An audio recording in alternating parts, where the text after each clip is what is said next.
अस्सलाम वालेकुम, welcome back to Direct Impact. अगर आपने अभी तक इस चैनल को सब्सक्राइब नहीं किया तो जल्दी से इस चैनल को सब्सक्राइब कर लीजिए, बेल आइकन दबा लीजिए ताकि आने वाली लेटेस्ट ड्रामा अपडेट्स और ड्रामा रिव्यूज़ सबसे पहले आप लोगों तक पहुंच सके। ड्रामा सीरियल निकाह की आज के एपिसोड में हमने देखा कि फ़ारूक साहब और उमायमा जो हैं वो कहते हैं हमदान से कि आज रात का खाना वो हमारे साथ खाए, तो वो कहती है कि युसरा को भी बुला लें। तो हम उमायमा कहती है कि अपने हस्बैंड को कि आप ख़ुद फ़ोन करें, वो ज़रूर आएगी। अनुषा की जो फ्रेंड है वो जिसका बाहर जाके शादी जिसने करा ली अपने कज़न के साथ, तो उसका फ़ोन आता है। वो बताती है कि मैं हनीमून पे गई हुई थी और बहुत खुश होती है अनुषा उसकी बातें सुन के कि वो खुश है अपने घर में। तो वो उसको भी मशवरा देती है कि अगर हमदान तुम्हें प्रपोज़ करे तो हाँ कर देना। और यहाँ हमदान का फ्रेंड उसको कहता है कि बहुत खुशाइन बात है कि तुम्हारे बाप ने अनुषा को इनवाइट किया, अब तुम अपने बाप से शादी की बात करो। कहता है कोशिश करूँगा। दूसरा यहाँ पे दिखाते हैं कि बाप के मना करने के बावजूद रायना जो है वो युसरा को लेके जाती है नदीम से मिलने के लिए, और वो फिर एक रेस्टोरेंट में बैठे हैं। इंशाल्लाह किसी दिन इसका बाप देख लेगा इसको ऐसे ही आवारा फिरते हुए, तो फिर जूते पड़ेंगे सर में।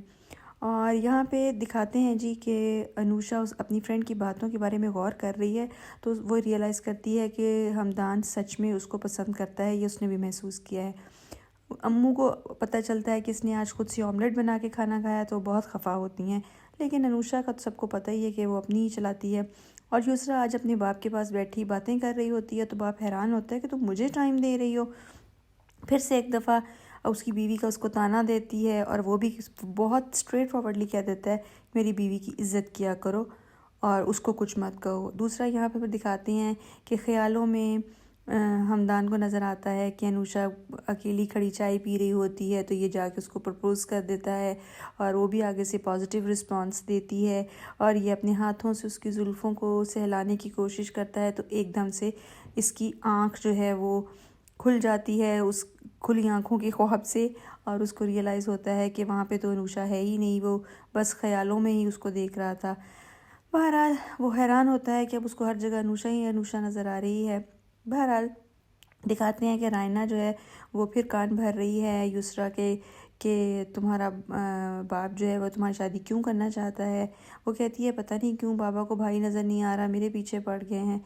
और यहाँ पे उमायमा बेचारी बच्चों के कमरों में दूध भिजवाने के लिए नौकरानी से कहती है, तो नौकरानी कहती है चुप करके अनुषा को भेज दें, किसी को पता नहीं चलेगा। तो वो कहती है नहीं, चोरी नहीं, मैंने तो उसको दूध के डिब्बे भिजवा दिए, वो खुद ही पी लेगी।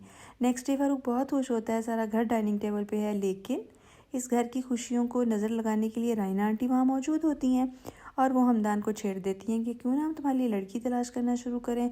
और वो ज़िंदगी में पहली दफ़ा गुस्से में आता है और वॉकआउट कर जाता है डाइनिंग टेबल से। तो उमायमा बात संभालती है कि उसे सुबह फ्रूट खा लिया था ना, इसलिए शायद चला गया। रायना बदतमीज़ी करती है कि तुमसे किसने पूछा है। और यहाँ पे एक दफ़ा फिर फ़ारूक साहब रायना को उसकी औकात दिला देते हैं और उसको लिमिट्स में रहने को कहते हैं। हारिस अमेरिका से जाने की तैयारियों में है, मार उसको रोकती है, ताने देती है कि किसके पास जा रहे हो, तुम उस लड़की के साथ इन टच हो, उसने तुम्हें बुलाया है, तुम फिर उसके साथ जा रहे हो। तो वो बेचारा हाथ जोड़ता है, मिन्नत करता है कि मेरी जान छोड़ दें, वो मेरा माजी था, अब उसका जिक्र मत करें मेरे सामने।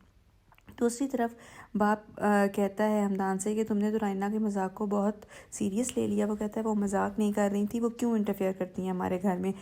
तो वो बाप कहता है मुझे बताओ, मैं तो लड़की ढूंढ सकता हूँ ना तुम्हारे लिए, किस तरह की चाहिए। वो कहता है आपकी और मेरी थोड़ी चॉइस फ़र्क है, मुझे बोल्ड लड़कियाँ पसंद है और आपको दब्बू किस्म की।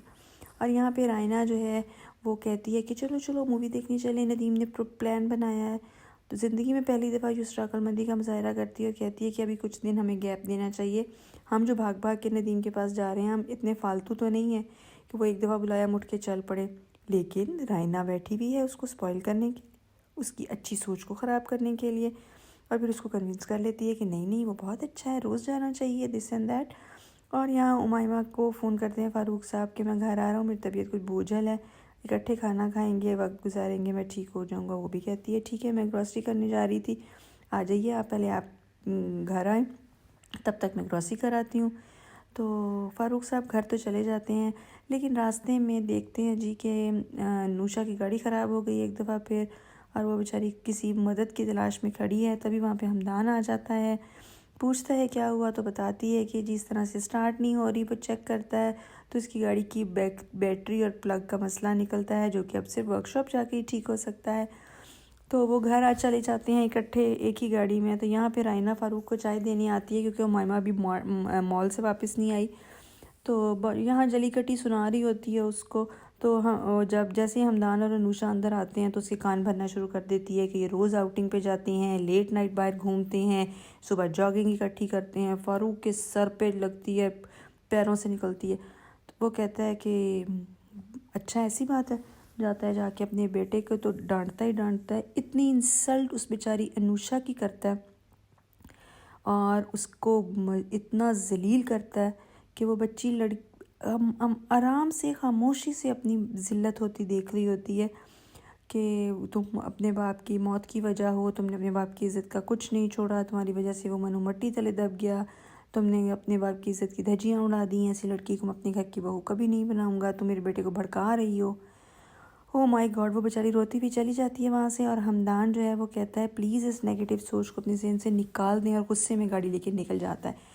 और रायना आंटी तमाशा देख रही हैं टेरेस पे खड़ा और सोचती है अभी तक जा क्यों नहीं रही। तो तभी वो निकलती है अपने बैग शैग लेके, घर छोड़ के जा रही होती है। तो वो तो मस्खराना मुस्कुराहट से टेरेस से उसको देखती है, बेचारी चली जाती है। आज का रिव्यू आपको कैसा लगा कमेंट सेक्शन में अपनी राय का इज़हार ज़रूर कीजिएगा। और अगर चैनल को सब्सक्राइब नहीं किया जल्दी से सब्सक्राइब करके बेल आइकन दबा लें ताकि आने वाले लेटेस्ट रिव्यूज़ और ड्रामा अपडेट्स सबसे पहले आप तक पहुँचे। अगले रिव्यूज़ तक इजाज़त चाहते हैं। अल्लाह हाफ़िज़।